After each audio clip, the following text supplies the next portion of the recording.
Oh yeah, sexy biscuits. Nice.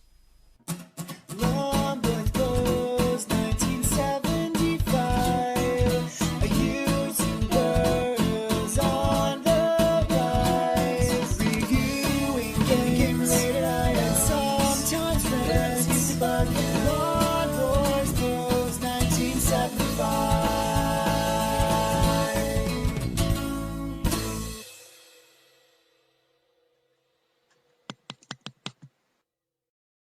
Hey YouTube, Long Boys Post 1975, and welcome to the weekly driving vlog. It's Monday morning, not Sunday morning, so I'm not getting McDonald's, and I wasn't really going to do a vlog today, but as I always say, if you want to ask me a question, then ask me a question at 3:30 in the morning, because that's when I always check my messages on Facebook, that is, because obviously you can't through YouTube anymore because there is no message box. But yeah, I was asked a question, and it was, did you see the recent statement, Dave, by Microsoft talking about there will be no exclusives for the Xbox One Series X. Instead, Microsoft will support the entire range of consoles. And do you think this is a bad thing? And in fact, they're not going to push exclusives, that, you know, for exclusives for the Xbox Series X, Xbox One Series X console, then would it affect them in their initial launch, you know, battle against Sony? And it's quite a good question, and it is a question I've thought about. And do you know what? I have seen that statement. Now, obviously, this is just my subjective opinion. You disagree?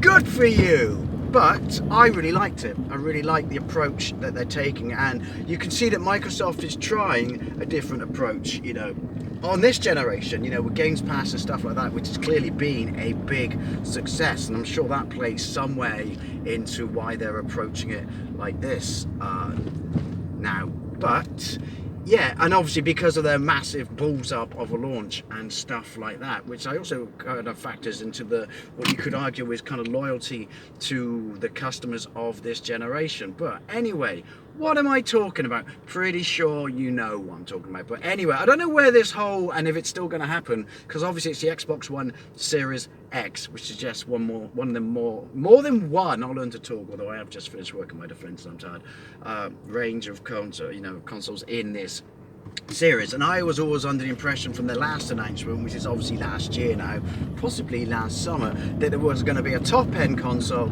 and then there was going to be a lower end console. I don't know if that's still a thing, but the approach that they're taking, you could argue maybe that's what it's turned into. Again, by all means, correct me if I'm wrong, because then we heard that there was going to be, for this new generation, there was going to be a disc-based console and a digital only based console, and that looked like that happened to be that it just turned out to be the Xbox One SAD, which SAD is exactly what it is, a stupid console. Just buy a second-hand Xbox One S because it's cheaper and just tape up the disc drive, you know. But anyway, I've talked about that at length before. Anyway, so right, what they've said is they are not going to release exclusives, you know, directly for the Xbox One Series X. Instead, they're going to carry on supporting their entire range of consoles. So that means the Xbox One, Xbox One S, arguably the same thing, Xbox One SAD, which is pointless, Xbox One X,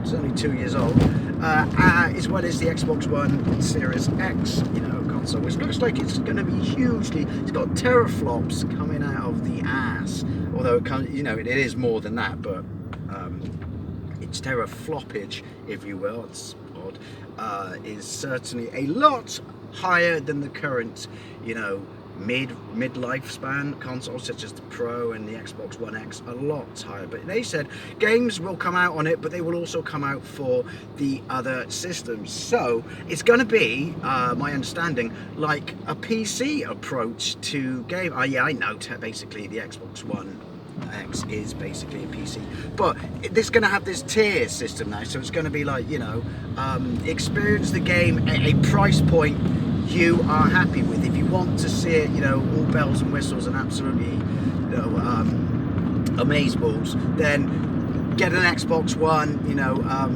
Series X, or, you know, you play it on your Xbox One. X. If you're not ready to drop the money onto this generation of hardware, because it is looking like it might be a tad expensive, then you can still enjoy it on your current system. Arguably, it's probably going to look, whatever the game is, it's going to look very, very poor and perform very poorly on, you know, an Xbox One or S in comparison to the X, which obviously is nothing compared to the Series X. But the point being, you have that opportunity, and they said that this range of consoles, or this lifespan of consoles, is still going to be supported for at least 18 months to 2 years. I really like this.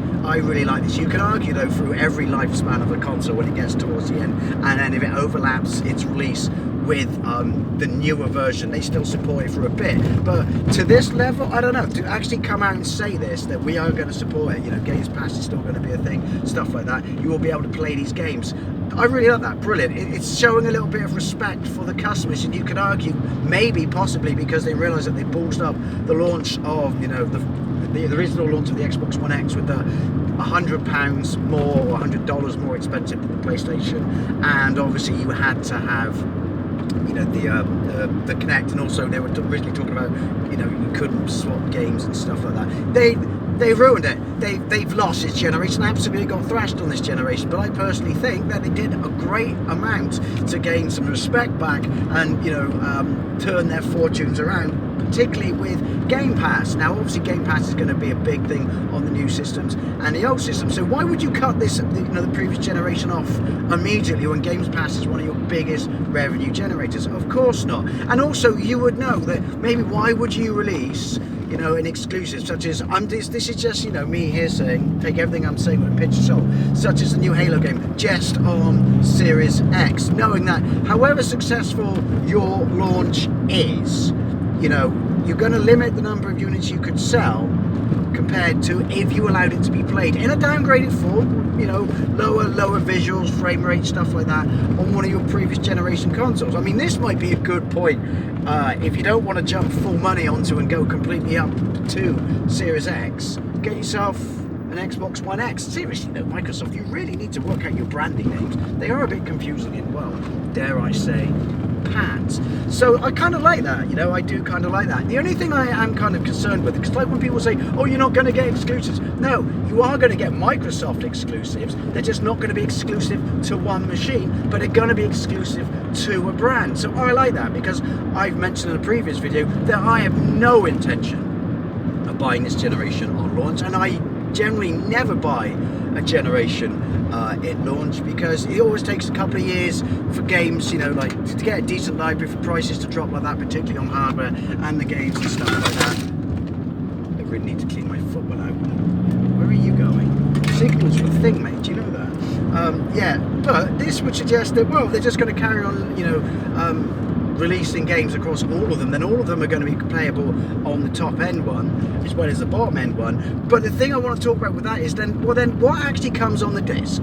I mean, we're used to massive patches, and they're only going to get much bigger with, you know, better texture rates and stuff like that. I have no doubt the patches on this new generation, although it's interesting to see what PlayStation are doing with the 5, and, you know, only install what you need to store and stuff like that, and guarantee quicker loading times and things and installations. But it's still, I mean, the patches are going to get bigger, whatever they do to reduce the time it takes to at least, you know, put them into the software or stuff like that.